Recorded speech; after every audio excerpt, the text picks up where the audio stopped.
اعوذ باللہ من الشیطان الرجیم، بسم اللہ الرحمن الرحیم۔ آج ہماری گفتگو کا موضوع ایک بہت بڑی روحانی بیماری جھوٹ، اس پر ہم آج گفتگو کریں گے۔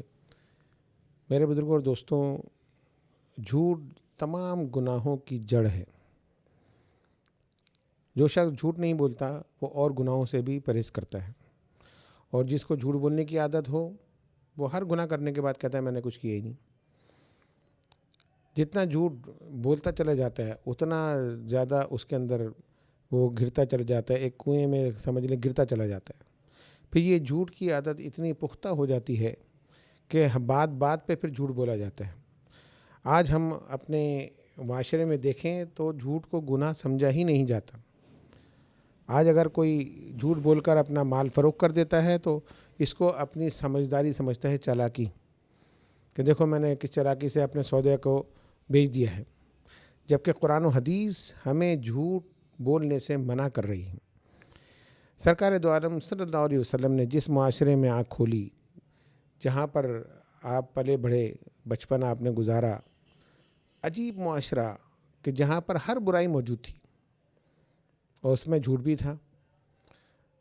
تمام برائیوں کے اس معاشرے میں جب سرکار دو عالم صلی اللہ علیہ وسلم اپنے بچپن سے آگے بڑھتے ہیں لڑکپن پر، پھر جوانی، تو آپ نے ایک صادق اور امین ہونے کی ایسی مثال قائم کر دی کہ پورا مکہ آپ کو صادق اور امین کے نام سے ہی جانتا تھا۔ اس معاشرے کے اندر جو گندگی سے بھرا ہوا تھا، اس معاشرے کے اندر کہ جہاں ہر برائی موجود تھی، وہاں پہ سرکار دو عالم صلی اللہ علیہ وسلم نے اپنے کردار کو پیش کیا اور لوگوں کے سامنے اپنے کردار کو رکھ دیا کہ آپ کی ذات پر ہر کوئی یقین کرتا تھا۔ جو بعد میں آپ کی جان کے دشمن بن گئے اعلان نبوت کے بعد، وہ کفار جو آپ کو گالیاں دیتے تھے، پہلے وہی لوگ آپ کو صادق اور امین کہا کرتے تھے۔ جب اسلام کی تبلیغ سرکار دو عالم صلی اللہ علیہ وسلم نے شروع کری، کوہ صفا پر آپ تشریف فرما ہوئے اور کفار کو جمع کر کے ارشاد فرمایا کہ اے لوگوں، اگر میں یہ کہوں اس پہاڑ کے پیچھے ایک لشکر جرار ہے جو تم پر حملہ آور ہونے والا ہے، کیا تم اس بات کا یقین کرو گے؟ کیا مطلب؟ پہلے اپنی ذات کو منوایا کہ کیا میری اس بات کا تم یقین کرو گے؟ اگر کوئی یہ بات جھوٹا آدمی کہتا تو کوئی یقین کرتا؟ کبھی نہیں کرتا۔ تمام لوگوں نے کہا کہ آپ اگر کہتے ہیں تو ہم یقین کریں گے کہ اس پہاڑ کے پیچھے ایک لشکر جرار ہے جو ہم پر حملہ آور ہونے والا ہے۔ تو سرکار فرماتے ہیں کہ تو پھر میری اس بات کو بھی مان لو کہ اللہ ایک ہے، اس کا کوئی شریک نہیں، اور میں محمد صلی اللہ علیہ وسلم اللہ کا رسول ہوں۔ پہلے اپنی ذات کو منوایا، اور پھر ان کی ذات کو کیسے مانا؟ صداقت کی وجہ سے، سچ کی وجہ سے۔ شاہ روم کو جب سرکار دو عالم صلی اللہ علیہ وسلم نے خط بھیجا کہ اب نیا دین آ چکا ہے، میں اللہ کا رسول ہوں، اللہ رب العزت نے مجھے جو ہے یہ نئے دین لے کر بھیجا ہے، تو اس نے اپنے درباریوں سے کہا کہ کوئی مکے میں ایسا شخص ہے، کوئی ہمارے ملک میں ایسا شخص ہے جو مکے سے آیا ہوا ہو؟ تو حضرت ابو سفیان جو اس وقت تک مسلمان نہیں ہوئے تھے، وہ تجارت کی غرض سے روم گئے ہوئے تھے۔ تو جب لوگوں کو پتہ چلا تو انہوں نے آپ کو دربار میں پیش کیا، اور بادشاہ نے آپ سے سوال کیا کہ تمہارے یہاں کسی نے نبوت کا دعویٰ کیا ہے؟ حضرت ابو سفیان فرماتے ہیں کہ میرے دل کے اندر تو بڑی نفرت تھی، میں تو چاہتا تھا یہ دین ختم ہو جائے۔ تو میں نے اس سے کہا ہاں، ایک ہیں جنہوں نے یہ دعویٰ کیا ہے، یہ ہمارے بتوں کو برا کہتے ہیں اور ان کو جو ہے خدا نہیں مانتے، یہ باغی ہیں۔ اس نے کہا میرے سوال کا جواب دو، کیا اس شخص نے کبھی جھوٹ بولا ہے؟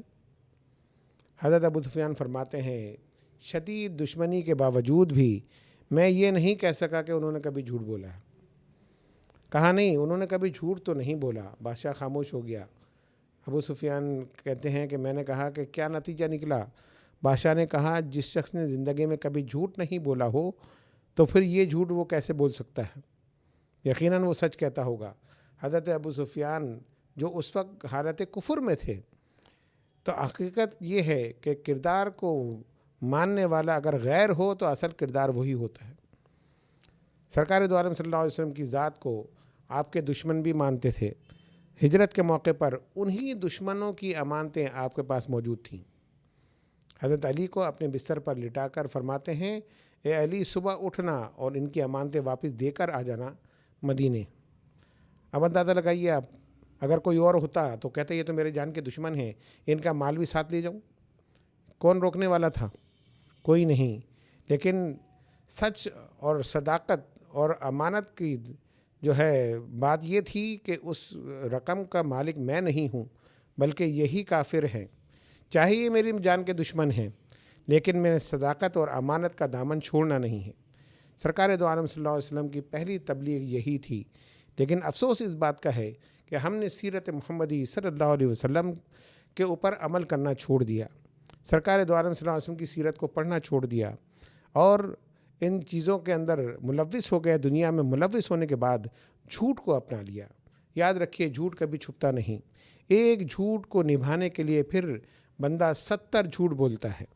قرآن مجید فرقان حمید میں ارشاد باری تعالیٰ ہے، یا ایھا الذین آمنوا اتقوا اللہ وکونوا مع الصادقین، اے ایمان والوں اللہ سے ڈرو اور سچوں کے ساتھ ہو جاؤ۔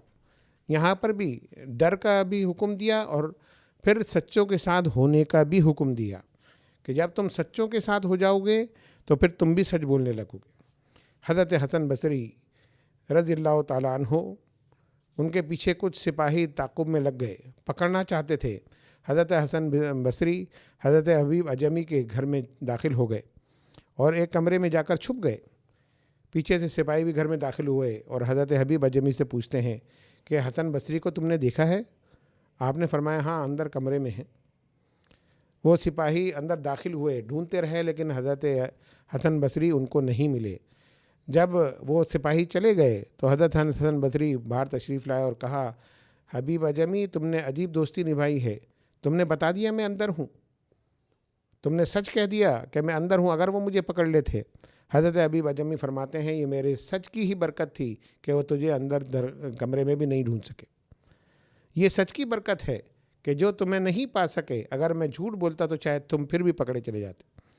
تو میرے بزرگوں اور دوستوں، سچ کی بڑی برکتیں ہیں اور سچ ہی جو ہے مومن کا نصب العین ہونا چاہیے۔ سرکار دو عالم صلی اللہ علیہ وسلم سے کسی نے پوچھا کہ یا رسول اللہ صلی اللہ علیہ وسلم، حضور مومن کیا بزدل ہو سکتا ہے؟ سرکار نے فرمایا ہاں، کوئی مومن بزدل بھی ہو سکتا ہے۔ کہا کوئی وعدہ خلافی کر سکتا ہے؟ کہاں کوئی مومن وعدہ خلافی بھی کر سکتا ہے؟ کہا کوئی مومن جھوٹا ہو سکتا ہے؟ سرکار نے فرمایا نہیں، جھوٹا نہیں ہو سکتا۔ مطلب یہ ہے کہ مومن اگر ہے تو وہ جھوٹ نہیں بول سکتا، اور جو جھوٹ بولتا ہے وہ مومن نہیں ہو سکتا۔ تو سرکار دو عالم صلی اللہ علیہ وسلم کی صرف یہ حدیث ہی ہمارے لیے کافی ہے کہ ہم سچ کو اپنائیں، سچ کو اپنے دامن سے وابستہ رکھیں، سچ کے دامن سے وابستہ ہو جائیں اور کبھی ہمارے منہ سے جھوٹ نہ نکلے۔ ایک کہانی بچپن میں ہم پڑھا کرتے تھے، مشہور تھی کہ ایک چرواہا جو تھا وہ اپنی بکریوں کو چرایا کرتا تھا اور گاؤں میں رات کو شور مچا دیتا کہ دیکھو شیر آ گیا اور میری بکریوں کو کھانے لگا ہے۔ ادھر گاؤں والے لاٹھیاں ڈنڈے لے کر نکلتے کہ شیر کو ہم بھگا دیں، اس غریب کے ریوڑ کو وہ کھا جائے گا۔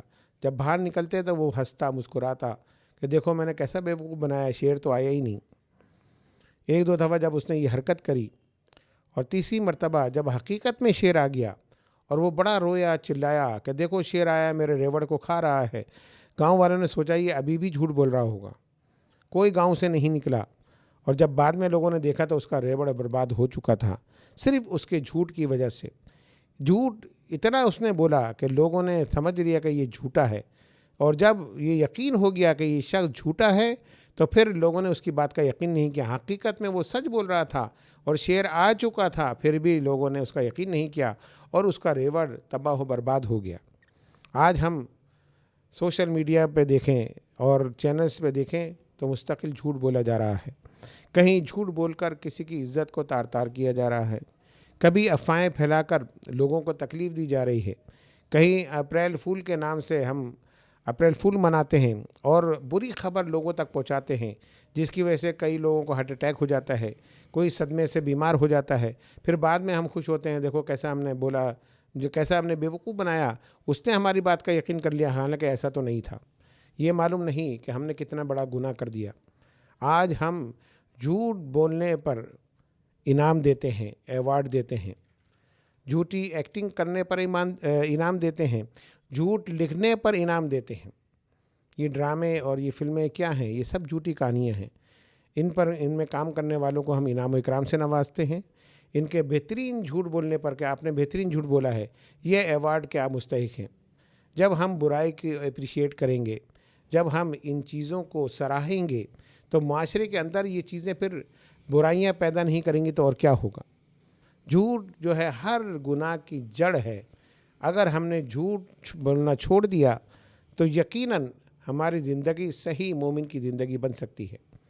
تو ہمیں چاہیے کہ ہم اس لعنت سے پرہیز کریں۔ اللہ تبارک و تعالی ہم سب کو سرکار دو عالم صلی اللہ علیہ وسلم کے نقش قدم پر چلنے کی توفیق عطا فرمائے۔